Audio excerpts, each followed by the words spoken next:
Subaru and its retailers are there to help by providing blankets for comfort and warmth and encouraging messages of hope to help support nearly 350,000 patients facing cancer nationwide. We call it the Subaru Love Promise, and we're proud to be the largest automotive donor to the Leukemia and Lymphoma Society. Subaru, more than a car company. Phone call from the boss? Sorry. Outdoor time. It's me time. I hear that. That's why we protect all your vehicles here. But hey, nothing wrong with sticking it to the boss. Oh, Flo, you gonna take that? Why would that concern me? Because you're aren't you the... Huh. We never actually discussed hierarchy. Okay, why don't we just stick to letting Dave know how much he can save when he bundles his home or auto with his boat or RV? Wait, I thought Jamie was the boss. It's funny because I'm not boss material. And when I got there, they have the sushi like... This is Clem. They're like sushi, classy. Clem's not a morning person. Or a night person. Or a people person. But he is an I can solve this in 4 different ways person. And that person is impossible to replace. You need Clem. Clem needs benefits. Work with Principal so we can help you help Clem with a retirement and benefits plan that's right for him. Sure, but I'm confident, you know. Let our expertise round out yours. Each week on my podcast, I'm joined by uniquely qualified guests who help me take a big picture look at the issues. This week, Representative Jasmine Crockett on criminal justice and congressional politics. Why is this happening? Listen now wherever you get your podcasts.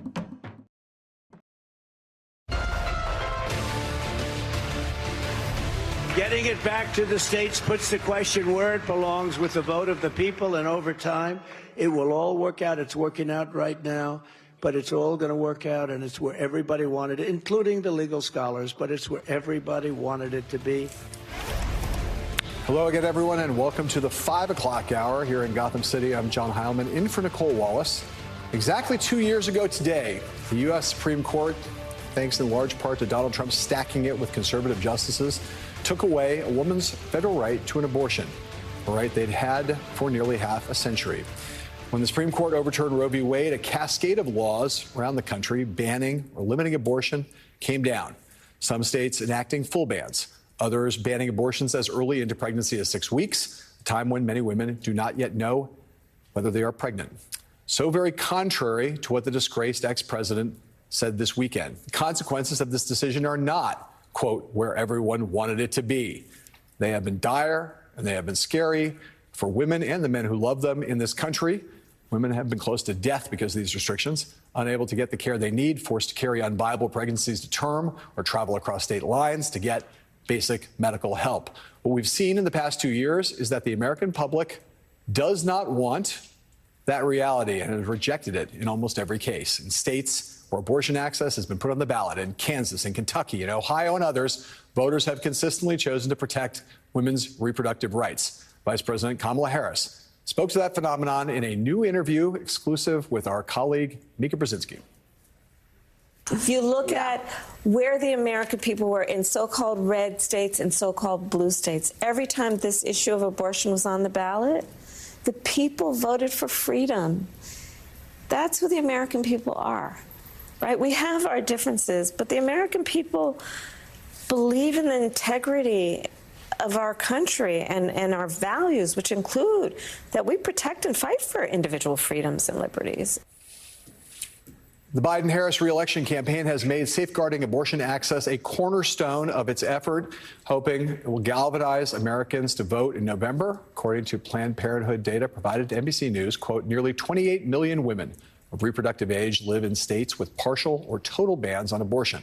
Several states with partial bans could prove decisive for presidential contenders in November, including Arizona, Georgia, and North Carolina, battleground states all. Today, on the second anniversary of the overturning of Roe, Democrats are hammering home the contrast between the two presumptive presidential nominees, one who wants to protect women's freedoms and one who is the reason, one of the main reasons, why this freedom was taken away. Here is more from Vice President Harris speaking earlier in College Park, Maryland. This is a health care crisis, and we all know who was to blame: Donald Trump. And Trump has not denied, much less shown remorse for his actions. Instead, he, quote, proudly takes credit for overturning Roe. My fellow Americans, in a court of law, that would be called an admission. And some would say a confession, all pointing to the ultimate issue. In the case of the stealing of reproductive freedom from the women of America, Donald Trump is guilty. The politics of women's reproductive health is where we start this hour with Michelle Goodwin, Georgetown Law School professor and author of Policing the Womb, Invisible Women and the Criminalization of Motherhood, plus U.S. special correspondent for BBC Studios and MSNBC contributor Katty Kay, and Democratic strategist and director of public policy programming at Hunter College, MSNBC political analyst Basil Smokey. Michelle, start with you. Just give us the 30,000 foot here on the contrast between these two nominees, familiar figures, both Donald Trump and Joe Biden, on this very central issue, both to women's lives and to our politics today. Both have made their concerns in this regard very clear. Before the presidency of 2016, when Donald Trump was running, he promised to punish women who wanted to have abortions. He has boasted about creating a federal bench that delivered on that and more, stripping away Roe v. Wade and Planned Parenthood v. Casey, and of course, creating just mayhem across the country. We've seen cases of a 10-year-old having to flee one state to get to another in order to terminate a pregnancy. There are girls that are going into elementary and middle school now as mothers. There are women who have been bleeding out on the sides of roads. There are doctors who've even had to flee their states in order to be able to terminate pregnancies. We've seen the Supreme Court of Arizona leaning back to an 1864 abortion ban. We've seen the Supreme Court of Alabama say that embryos now have constitutional personhood and are children. On the other hand, we have Joe Biden, who has come forward and said he will do all that he possibly can, not only to make sure that reproductive health care access is available for abortion, but also a commitment to saving women's lives. The U.S. has the highest rate of maternal mortality of any peer nation. So Joe Biden has made very clear that it is a reproductive justice message. It is about access to contraception, access to pregnancy termination when one needs that, and being able to, frankly, survive pregnancies in the United States, which is not a guarantee for all women, and especially women of color and Black women. Katty Kay, if you mark the beginning of the Trump era in American politics as January 2017, when he was still the president-elect and not yet president, and then when he came into office, the two defining features, I'd say, of that era have been Donald Trump and his lunacy and criminality on one side, and women rising into a different place in American politics, from the initial Women's March back in January of 2017 until today, in the streets, at the ballot box, across the board. Talk a little bit about that and why, in some ways, it is the most predictable and maybe apt thing in the world that we're looking at an election right now in which the power of women could turn out to be decisive in November. Yeah, I mean, women have decided I think it's the last 6 American presidential elections. They vote in bigger numbers than men. Women in minority groups have a huge amount of sway over who gets elected to the White House. So it's not necessarily a new phenomenon that women have had a lot of power when it comes to the ballot box. They are the deciders in this country. I think the question coming into November is going to be whether this issue, which has motivated so many women, but also men around the country, I mean, the polling on men in this issue is very interesting. We've seen this in, Kentucky and Ohio and Kansas, that actually it's been men turning out as well. But when it comes to the election in November, people are going to be weighing the issue of abortion against a whole host of other issues. And I think that's where the polling gets more complicated for Democrats. We've seen it in the referendums. Time and again, the pro-choice movement has won in all of those, even conservative states. But will that be the same when it comes to a national election, when people are weighing abortion rights against immigration, against the economy, against inflation? Where will they rank it then? And will it be enough to push Democrats to power in some of those swing states? Baz, I'm going to talk politics with you.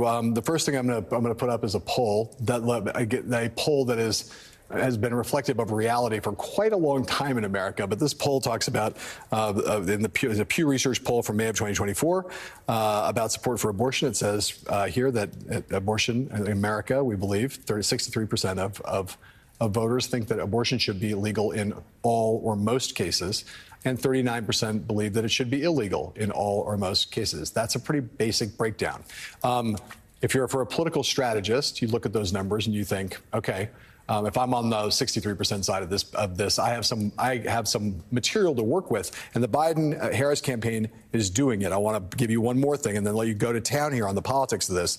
Politico has a story. Inside the $100 million plan to restore abortion rights in America, a new coalition of abortion rights groups is marking the second anniversary of the fall of Roe v. Wade with a pledge to spend $100 million to restore federal protections for that procedure and make it more accessible than ever before. In plans shared first with Politico, groups including Planned Parenthood, the ACLU, and Reproductive Freedom for All are banding together to form a new kind of supergroup. It looks like Abortion Access Now, a national 10-year campaign that will both prepare policies for the next time Democrats control the House, Senate, and White House, and build support for those policies among lawmakers and the public. So there's the outside groups. We saw Vice President Harris. We've heard a lot from the Biden campaign. Talk to us about this from the standpoint of a political operative.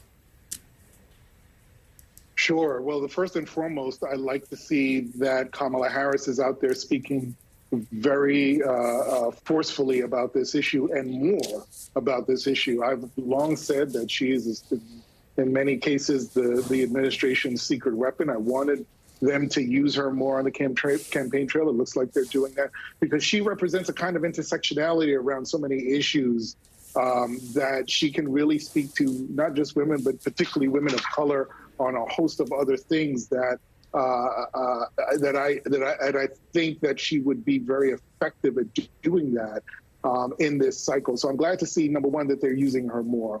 The second piece of it is that as you talk about the advocacy groups that are creating these larger or participating in these larger campaigns, I think that's really important because, as Donald Trump said, this is pushed to the state.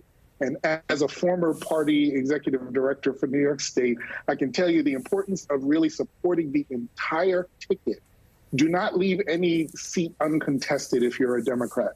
And these organizations can actually help to bolster the entire ticket. And that matters because if there is in fact a 10-year plan for this, they can not only affect races that are taking place today, but they can affect the entire pipeline of elected officials that can rally around and campaign on this issue of reproductive rights, especially as the